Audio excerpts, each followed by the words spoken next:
ଜୟ ଜଗନ୍ନାଥ ବନ୍ଧୁଗଣ। 14 ମଇରେ ମହାଲକ୍ଷ୍ମୀ ରାଜଯୁଗ ସୃଷ୍ଟି ହେବାକୁ ଯାଉଅଛି, ଯାହା ଏହି 4ଟି ରାଶି ପାଇଁ ଧନ ଏବଂ ସଫଳତା ଆଣିଦେବ। ବନ୍ଧୁଗଣ, ଭିଡ଼ିଓଟିକୁ ଶେଷ ପର୍ଯ୍ୟନ୍ତ ଦେଖନ୍ତୁ। ଜ୍ୟୋତିଷ ଶାସ୍ତ୍ରରେ ଗ୍ରହମାନଙ୍କର ଗତି ଏବଂ ସେମାନଙ୍କର ସଂଯୋଗ ବହୁତ ବିଶେଷ ବୋଲି ବିବେଚନା କରାଯାଏ। ଯେତେବେଳେ ଦୁଇଟି ପ୍ରଭାବଶାଳୀ ଗ୍ରହ ଏକାଠି ହୁଅନ୍ତି, ସେତେବେଳେ ଅନେକ ଶୁଭ ଏବଂ ପ୍ରଭାବଶାଳୀ ଯୁଗ ସୃଷ୍ଟି ହୁଏ। ଏପରି ଏକ ବିଶେଷ ଯୁଗ ହେଉଛି ମହାଲକ୍ଷ୍ମୀ ରାଜଯୁଗ, ଯାହା 14 ମଇ 2026ରେ ସୃଷ୍ଟି ହେବାକୁ ଯାଉଅଛି। ବନ୍ଧୁଗଣ, ଜ୍ୟୋତିଷ ଶାସ୍ତ୍ର ଅନୁସାରେ ମଙ୍ଗଳ ଏବଂ ଚନ୍ଦ୍ର ଗୋଟିଏ ରାଶିରେ ଥିବାବେଳେ ମହାଲକ୍ଷ୍ମୀ ରାଜଯୁଗ ସୃଷ୍ଟି ହୁଏ। ଏଥର ଏହି ଦୁଇଟି ଗ୍ରହ ମେଷ ରାଶିରେ ଏକାଠି ହେବେ ଏବଂ 16 ମଇ ପର୍ଯ୍ୟନ୍ତ ଏହି ସ୍ଥିତିରେ ରହିବେ। ବିଶ୍ୱାସ କରାଯାଏ ଯେ ଏହି ଶୁଭ ଯୁଗର ପ୍ରଭାବ କିଛି ରାଶି ପାଇଁ ଅତ୍ୟନ୍ତ ଲାଭଦାୟକ ହୋଇପାରେ।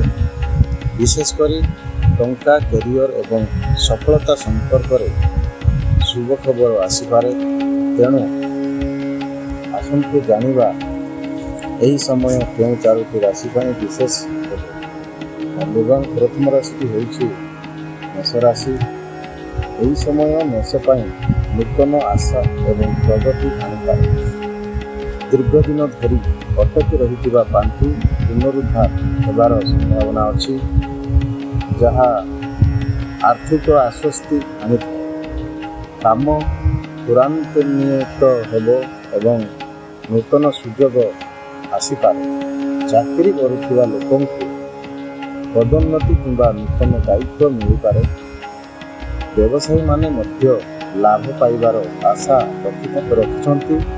ଯଦି ଆପଣ ନିବେଶ କରିବାକୁ ଚିନ୍ତା କରୁଛନ୍ତି, ତେବେ ଏକ ଭଲ ଭାବରେ ଚିନ୍ତା କରାଯାଇଥିବା ନିଷ୍ପତ୍ତି ଲାଭ ଆଣିପାରେ। ବନ୍ଧୁଗଣ, ମିଥୁନ ରାଶି। ମିଥୁନ ରାଶିର ଏହି ସମୟ ମିଥୁନ ରାଶି ପାଇଁ ସମ୍ମାନ ଏବଂ ସଫଳତା ଆଣିପାରେ। ଆପଣଙ୍କ କାମକୁ ପ୍ରଶଂସା କରାଯିବ ଏବଂ ଲୋକମାନେ ଆପଣଙ୍କ କଥାକୁ ମୂଲ୍ୟ ଦେବେ। ବନ୍ଧୁଗଣ, ବ୍ୟବସାୟୀମାନଙ୍କୁ ଗୁରୁତ୍ୱପୂର୍ଣ୍ଣ ଲାଭ କିମ୍ବା ନୂତନ ଚୁକ୍ତି ପାଇବାର ସମ୍ଭାବନା ଅଛି। ଚାକିରି ପରିବର୍ତ୍ତନ ପାଇଁ ଚିନ୍ତା କରୁଥିବା ଲୋକମାନେ ଭଲ ସୁଯୋଗ ପାଇପାରନ୍ତି। ବନ୍ଧୁଗଣ, ଏହା ବ୍ୟକ୍ତିତ୍ୱ ଜୀବନରେ ଆରାମ ଏବଂ ବିଳାସପୂର୍ଣ୍ଣ ଜିନିଷ ଧୀରେ ଧୀରେ ବୃଦ୍ଧି ପାଇବ। ବନ୍ଧୁଗଣ, ସିଂହ ରାଶି।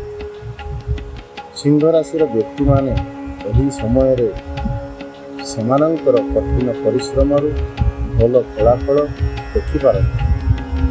ଦୀର୍ଘ ସମୟ ଧରି ଅଟକି ରହିଥିବା କାର୍ଯ୍ୟଗୁଡ଼ିକ ସମାପ୍ତ ହେବା ଆରମ୍ଭ ହେବ, ଆନନ୍ଦ ଆଣିଦେବ। ବନ୍ଧୁଗଣ, ଆର୍ଥିକ ସ୍ଥିତି ମଜବୁତ ହୋଇପାରେ ଏବଂ ଆୟ ବୃଦ୍ଧିର ସଂକେତ ଅଛି। ନୂତନ ଚାକିରି କିମ୍ବା କ୍ୟାରିୟରର ପରିବର୍ତ୍ତନ ହେବାର ସମ୍ଭାବନା ମଧ୍ୟ ଅଛି।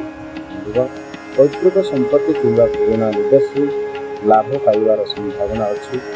ସରକାରୀ ଚାକିରି ପାଇଁ ପ୍ରସ୍ତୁତ ହେଉଥିବା ଲୋକଙ୍କ ପାଇଁ ମଧ୍ୟ ଏହି ସମୟ ସକାରାତ୍ମକ ହୋଇପାରେ। ବନ୍ଧୁଗଣ, ତୁଳା ରାଶି। ତୁଳା ରାଶି ପାଇଁ ମହାଲକ୍ଷ୍ମୀ ରାଜଯୁଗ ପ୍ରଗତି ଏବଂ ସନ୍ତୁଳନ ଆଣିପାରେ। ଆର୍ଥିକ ବିଷୟଗୁଡ଼ିକ ମଜବୁତ ହେବ ଏବଂ ସଞ୍ଚୟ ବୃଦ୍ଧି ପାଇପାରେ। ଯେଉଁମାନେ ବିଦେଶରେ ଚାକିରି କିମ୍ବା ଚାକିରି କରିବାର ସ୍ୱପ୍ନ ଦେଖୁଛନ୍ତି, ସେମାନେ ଭଲ ଖବର ପାଇପାରନ୍ତି। ସେମାନଙ୍କୁ ପରିବାର ଏବଂ ଜୀବନସାଥୀଙ୍କ ଠାରୁ ପୂର୍ଣ୍ଣ ସମର୍ଥନ ମିଳିବ। ପୁରୁଣା ଋଣରୁ ମୁକ୍ତି ପାଇବାର ସଂକେତ ଅଛି। ନିବେଶ ମଧ୍ୟ ଲାଭ ଦେଇପାରେ। ବନ୍ଧୁଗଣ, ମହାଲକ୍ଷ୍ମୀ ରାଜଯୁଗର ପ୍ରଭାବ କ'ଣ?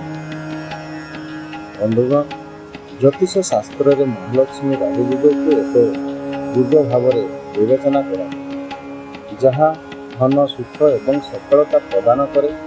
କୁହାଯାଏ ଯେ ଏହି ସମୟରେ ବ୍ୟକ୍ତି ନୂତନ ସୁଯୋଗର ସମ୍ମୁଖୀନ ହୋଇପାରନ୍ତି ଏବଂ ଆର୍ଥିକ ସ୍ଥିତିରେ ଉନ୍ନତି ଦେଖିପାରନ୍ତି। ତଥାପି ପ୍ରତ୍ୟେକ ବ୍ୟକ୍ତିଙ୍କ ରାଶିଫଳ ଭିନ୍ନ। ତେଣୁ ଏହାର ପ୍ରଭାବ ଭିନ୍ନ ହୋଇପାରେ। ବନ୍ଧୁଗଣ, 14 ମଇ 2026ରେ ସୃଷ୍ଟି ହେଉଥିବା ମହାଲକ୍ଷ୍ମୀ ରାଜଯୋଗ କିଛି ରାଶି ପାଇଁ ବିଶେଷ ସୁଯୋଗ ଆଣିପାରେ। ମେଷ, ମିଥୁନ, ସିଂହ ଏବଂ ତୁଳା ରାଶିର ଲୋକମାନେ ଆର୍ଥିକ ଲାଭ, କ୍ୟାରିୟରର ସଫଳତା ଏବଂ ନୂତନ ସୁଯୋଗ ଅନୁଭବ କରିବାର ସମ୍ଭାବନା ଅଛି। ତଥାପି ଯେକୌଣସି ପ୍ରମୁଖ ନିଷ୍ପତ୍ତି ନେବା ପୂର୍ବରୁ ସର୍ବଦା ଭଲ ଭାବରେ ଚିନ୍ତା କରିବା ଗୁରୁତ୍ୱପୂର୍ଣ୍ଣ। ବନ୍ଧୁଗଣ, ଯଦି ଭିଡ଼ିଓଟି ଭଲ ଲାଗିଥାଏ ତ ସବସ୍କ୍ରାଇବ୍ କରିବାକୁ ଜମାରୁ ଭୁଲିବେନି। ଲାଇକ୍ କରନ୍ତୁ, କମେଣ୍ଟ କରନ୍ତୁ, ସେୟାର କରନ୍ତୁ। ଜୟ ଜଗନ୍ନାଥ, ଜୟ ମା ଲକ୍ଷ୍ମୀ। ଧନ୍ୟବାଦ।